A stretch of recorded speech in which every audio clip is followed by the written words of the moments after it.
Hello everyone and welcome back to Wellies and Waffles. My name's Karen and in today's video I'm going to be talking about the tomato seeds that I've just had delivered.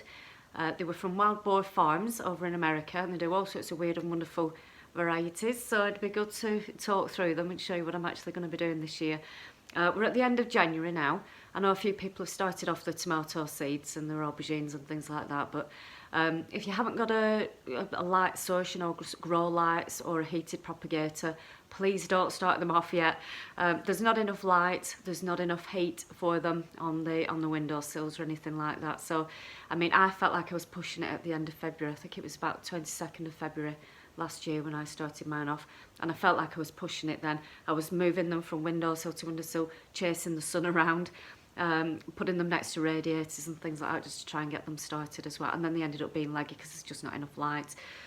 So yeah, if you can hold back. I know everyone's really excited because I want to get going as well with them, but obviously you don't want them ruined, especially if you've only got a few in a packet as well. You don't want them ruined, so you might as well just wait, and then we'll be fine if you just wait a little bit longer.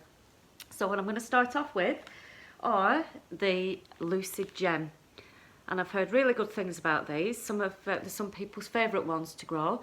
They're a beefsteak tomato, so nice and large. Not many seeds in the actual tomato itself. It's quite a meaty tomato. Nice and fruity though. Red and yellow stripes on them, and a really good storer as well. So you're not going to pick them and then a few days later they're all going to start going soft and wrinkly and things. They are quite a good storer. And then we're on with Brad's Atomic Grape, and these are really funky things. They're a sort of an elongated cherry tomato. Different colours on them, reds and purples and browns, and they change as they develop as well. So different colour when they're immature to when they develop, so you can obviously watch out for them and then see when they're ready. So really nice, again, nice sweet variety as well, and good for photos. I mean, that's you want the taste obviously, but they're good for your photos for Instagram as well, those ones. So this is the Black Beauty. I know a few people have said that this is the favourite one that they'll grow, and they'll always grow it from now on. So whether it's going to knock off the Sun Gold, I don't know, because that's my favourite, as everyone knows. So we'll see. It's a really dark fruit, really rich and meaty, and yeah, nice savoury flavour. Some they can actually grow in partial shade as well, which is quite handy. But yeah, that'd be interesting to find out. It's the next one, Barry's Crazy Cherry. These are masses of little yellow cherry tomatoes, big bunches of them. Will need to be staked, I think, and to try and support them. Also make sure that you've got some stakes and things like that, or string to hold them up.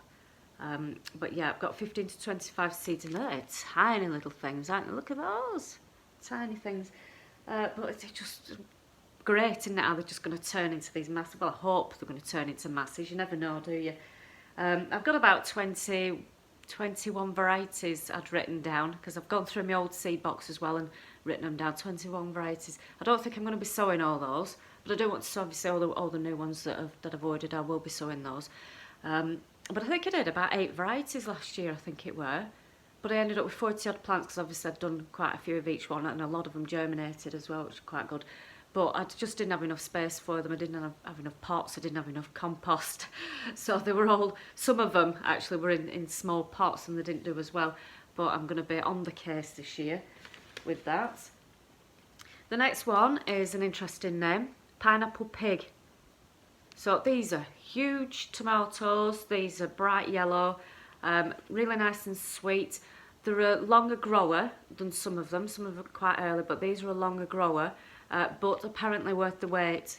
So that'd be, yeah, that'd be interesting. Let me just have a look at my notes on this. Yeah, really meaty. The stripes have got a little bit of a blush sort of a thing with them, but again, you know, nice and sweet, so it's an interesting. I've never seen anyone grow pineapple pigs. It's not a sentence I thought I'd ever say, but I've never seen anyone grow them. So if you have, please, yeah, if you have, let me know and see how they were for you. Again, we'll need staking. If they're a huge tomato, they will need staking, so make sure that you're well prepared. So the next ones are Blue Boar Berries, and these are little dark purple tomatoes. They're sun resistant, they're crack resistant, and they are disease resistant, so they've got a bit of everything in there. Really nice and tasty, again sweet. I tend to steer away from the more acidic ones. If I were to grow an acidic one, I'd obviously, you know, you can do for your savoury meals and things like that. But I like a really sweet tomato. So obviously that's why my sun gold is the favourite, because I really like a really nice sweet tomato. But yeah, these are supposed to be nice and sweet.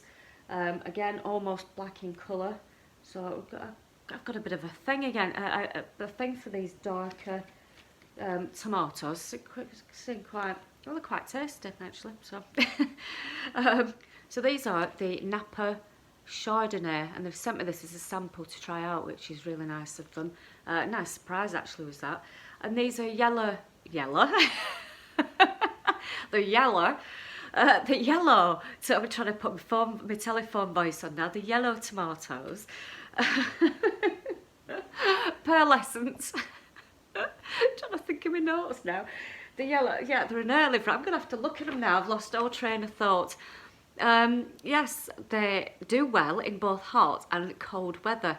So that'll be good because it's freezing up here. Yeah, so we'll see how they are. But yeah, excellent. Nice additional one there. So that is all from, let me just check that I've read them all out. So that's all from Wild Boar Farms. And then the next ones that I've got are from Plant World Seeds. I've never bought from these before. I've never bought from Wild Boar Farms either, but I've heard good things about them. These are no they're not, Plant World Seeds.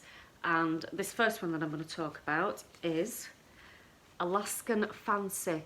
Now, as soon as I saw Alaskan, I thought, well, that's obviously must be because it does okay in colder weather, so you should be all right with it up here in the north of England. I mean, it does obviously get, like I say, in that polytunnel, 60 odd degrees, so I shouldn't have an issue.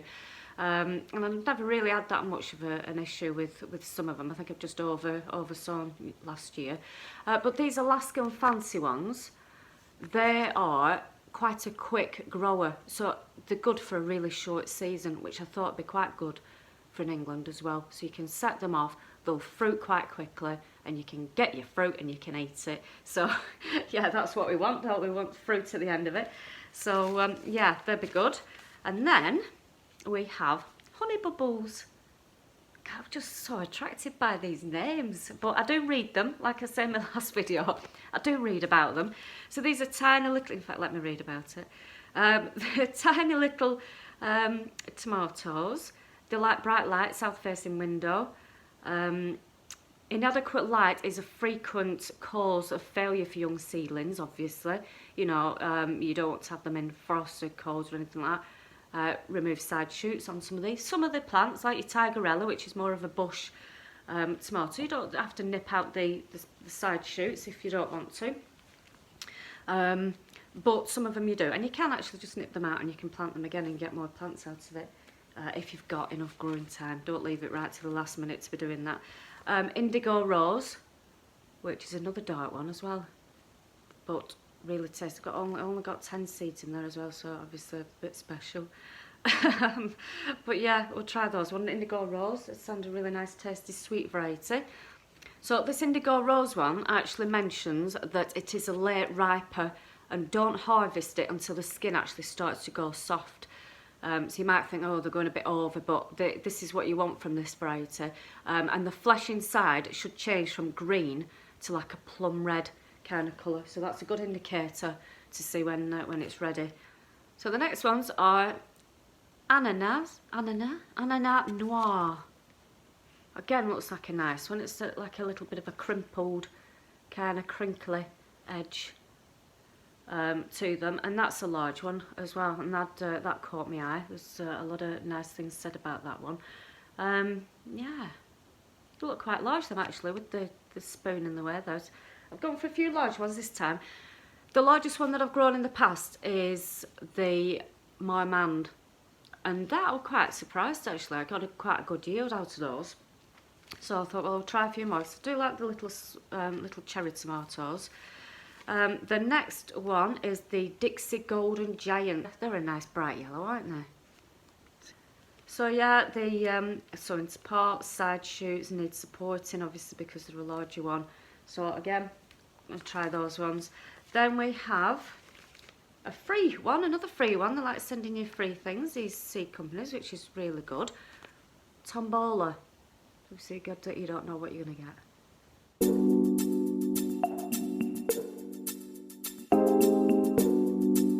Then you'd right, and the next ones, these aren't tomatoes, but I did get them at the same time. Honey bear squash. There, nice little, supposed to be really nice and sweet. I've got the honey bear and I've got the honey boat, which are completely different ones. I know sometimes you can read things and sometimes things are called something else, but they are the same things. But the honey bear, the honey boat, completely different. Heard really good things, supposed to be really nice and tasty, nice and sweet, and a bit nutty. So that'd be good with those. Obviously, no room for any of these. I do need to try and build another polytunnel, I think, because even though it's quite large, I've just gone mad with all these things. I can't help it. Now then, this, in my last video, oh, I forgot to put my telephone voice on. In my last video, that doesn't sound any better, does it?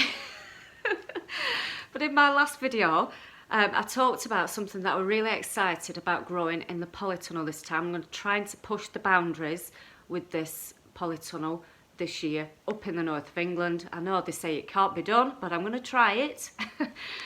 This is banana passion fruit. So obviously it's part of the passion fruit, you know, flower, which is absolutely beautiful. I love the flowers of those.